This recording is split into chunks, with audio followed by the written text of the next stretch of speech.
Hey guys, welcome back to another video. Welcome back to the channel. I know I haven't recorded a video in a long time, but I think it's been about a month, but you know, there's more video to come. I'm also working on another project, Frankenstein printer in the background. But as you guys can see, I've been doing the live video on the K3 build. So that's what's really been eating into my time making videos. But I have a lot more ideas to come, so stay tuned for that. But today, we're going to talk about the BIQUE new board that it came out, which is the SKR3. So there's two type of board. There's the SKR3, which I currently have, and then there's the SKR3 Easy board. But in this case, they sent me the SKR3.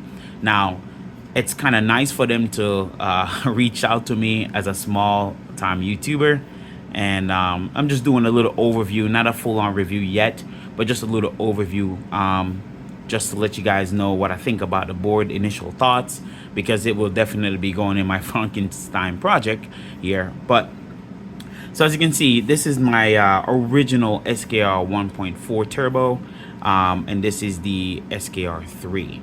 I really do like the SKR series of board. You know, when I just got started in 3D printing, I went directly for the SKR 1.4 turbo, and I loved it. It was pretty much in all of my printers up until recently, till I changed them out to, like, you know, octopus board. But I've always loved BIQUE boards. They've always worked great for me. And I'm not just saying that because of the company and trying to sell you guys up on it, but it's because that's genuine experience I've had. If you look back into all my videos, I've always talked great about BIQUE boards before they even decided to send me a unit for a little review for them. So, but yeah, but let's get into this. So there's some specs here that I would like to read out what's different about the new board. It's practically the same size, if you can see. It's the same size here, as I'm using my phone, so bear with me, guys.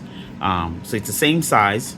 I like that everything is in practically the same space, except that you have on the SKR3, you have one of those Wi-Fi slots, the Wi-Fi interface. That's the ESP12S Wi-Fi based modules. You can put one there. I would guess that will be great if you're trying to go to like a RepRap firmware. If you want to run RepRap firmware there, that would be the best thing to do with this board, so that's convenient. But I like that they keep the same form factor, so this is like a drop-in board. So if you wanted to upgrade, or let's say your board died for whatever reason, you can buy one of these SKR3 and drop it in pretty easily. Everything should be in the same slot, in the same spot. I like that they have the SD card in the same spot, but it seems like this is more robust compared to this one. These did have a tendency, in all honesty, to break sometime if you're not careful. The little soldering joints here will just break off if you're not careful.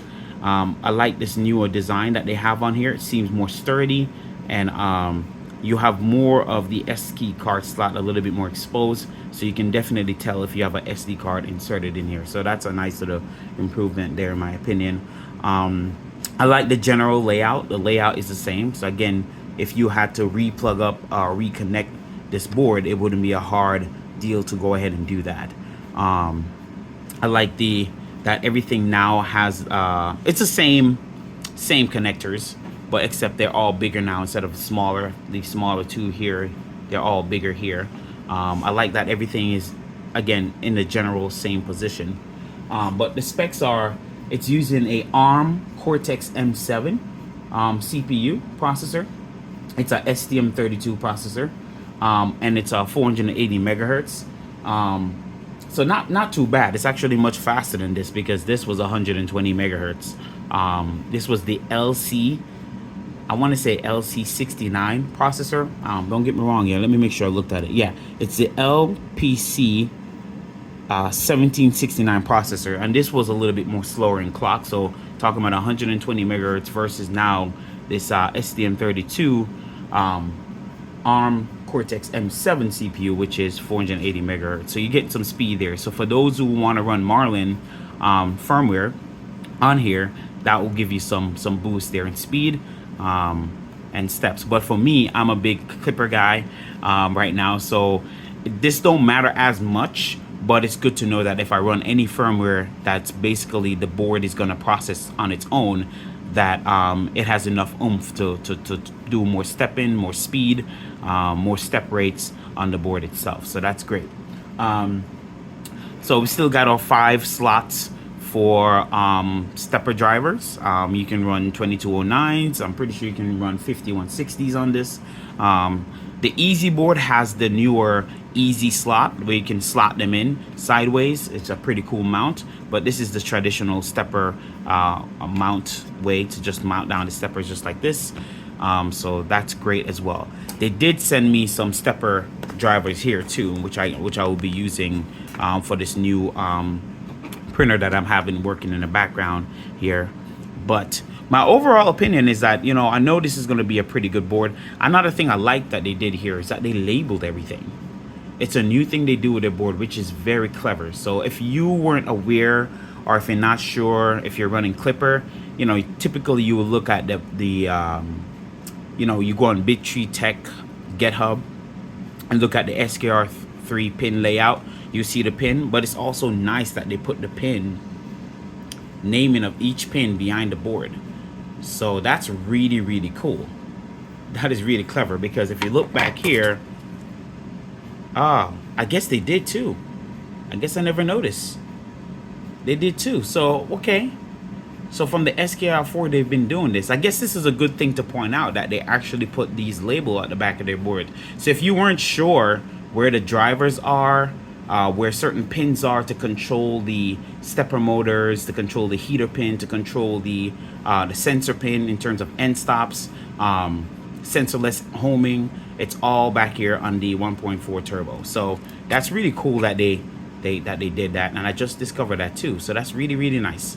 But overall, guys, like, again, this is just a drop-in, drop-out board.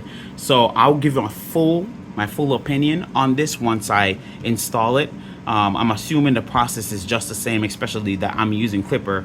The process is just the same to flash the board, get the config for it, and then wire up everything and then see how it behaves. But yeah, guys, so in that, when I get the printer up and running with this board, then I give a full opinion of how the board is. But like I said, typically these boards are pretty similar in nature. They usually work right out the gate. You really can't go wrong with BIQUE boards. They're pretty good. So yeah, so that's just my first overview of this. All right, guys, also there's 2 things I would like to also point out, 2 more things, that this you can seem to be able to use CAN bus with this stuff. So as you can look right there, it says USB and CAN. So I think you can just use this as a traditional USB when you're using Clipper or Marling or whatever, or you can turn this into a CAN as well by pushing that button down, and that USB hub can operate as a CAN port of some sort. So that's really convenient. So that's pretty cool for those who run CAN and that stuff. I haven't gotten into any of the CAN bus type of thing yet. If anybody, you know, maybe BIQUE want to send me some CAN bus stuff, I can try them out. But I haven't gotten into the CAN bus arena yet, just because I do like my traditional wiring stuff. I don't mind doing that. However, if I happen to be sent some CAN board stuff, I'll definitely try it out. But it seems like this board, you can definitely do that with the SKR3. So that's really nice touch there, as future-proofing the board.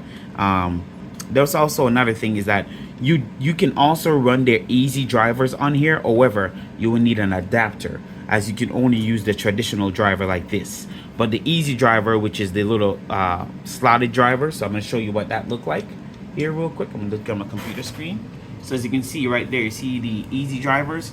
So you have to have an adapter for you to use this easy driver in the board. So it is definitely possible to use the easy driver. You just need an adapter in order to do that. But in this case, you might as well just run the traditional driver. There's nothing wrong with the traditional driver in that case. The easy drivers are definitely fancy, but the traditional drivers, like your, you know, again, the 2209s, your 5160s in the traditional format, will work on here, and every other driver in between, the TSMC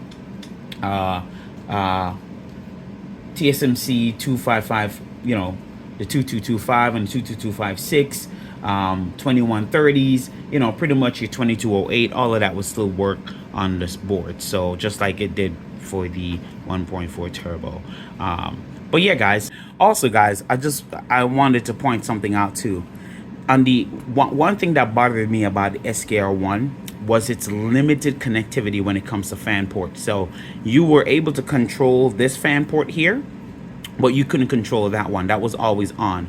And so that was also one of the biggest gripe for me with the SKR 1.4 was the fan connectivity. What I love what they fixed with the SKR3 here now is you have three fan port, all PNW fans and all controllable. So that is really nice. And also on the SKR2 was the same thing. They gave you, I think, 3 fan port on all of these. Now I do have an SKR2 in my VZ butt here, so like I said, I'm familiar with the board. That's all I buy. I love BIQU3TECH boards. So but I like that they still included that 3 controllable fan ports. So if you have multiple fans you would like to control, it's nice to have this, especially running Clipper. It's nice to have this fan port to control multiple fans. So that's really nice. And it also does take 12 volt and 24 volt power sources. Most of us are going to be running 12 volt, 24 volt, of course, not 12 volt, but it's good to know that it does take both type of power sources here. So yeah, all right guys. However, now it's time for they do have some sales right now, and I really wanted to release this video yesterday, but I was just really busy. So you can actually, if you go ahead and order from BIQU3TECH website, or BIQU in that case, if you go to BIQU, if you spend, you can get 10% off of $199. So if you spend $199, I'm going to include a code in the description of this video. So if you're purchasing any order over $200, you can get 10% off. And if you're spending over $800, I'm assuming at a point you're probably going to be a vendor or whatever, you can get $85 off over $800. Okay, so if you spend $800, you can get $85 off. But if you spend $199, you can get 10% off. Okay, and there's also a 5% off unconditional code as well. So you know, again, for those who want to stock up on some BIQU3TECH boards, you can go ahead over to their website and support the company there. Also, I do get a little bit of a kickback too. If you guys purchase this board particularly, it does help out the channel. So I really do appreciate the little partnership that I have going on here with BIQU3TECH. Like I said, it's really nice that they recognize small YouTubers like me and creators like me, and are willing to reach out and support us. So, but yeah, go ahead and support them. In turn, it's supporting us and every other small creator that BIQU3TECH has been helping out recently. So, but yeah, guys, so that's all I have to say about this board for now. Just a little bit of the specs, but like I said, when I actually implement the board in my printer, then I will give you a full overview and have a better idea of how the board performed comparing to my 1.4. But like I said, in my opinion, it's probably going to be pretty similar. The connectivity looks just about the same, other than some area of improvement. It looks just about the same to me. So, but yeah, guys, this is what I'm working on here. In the background that I'm gonna do a little video series on this, just because I'm already live streaming a build. This is gonna be a little video series here, but this is gonna be just a traditional bed flapper with some integrated parts from Voron, from Rat Rig, and from the Hero Me fan duct, like just a couple of crazy stuff. So yeah, once you guys see this come together, you guys are gonna be pretty surprised. And if you guys are watching my live stream, you will notice I mentioned that I like to mix and match parts from different printer and put it together as one, and this is gonna be an example of that. So, but yeah, guys, so yeah, so I hope you guys enjoyed this video. Remember to like and subscribe, share, and yeah, support the channel. I appreciate you guys, and I'll see you guys in the next one. Peace.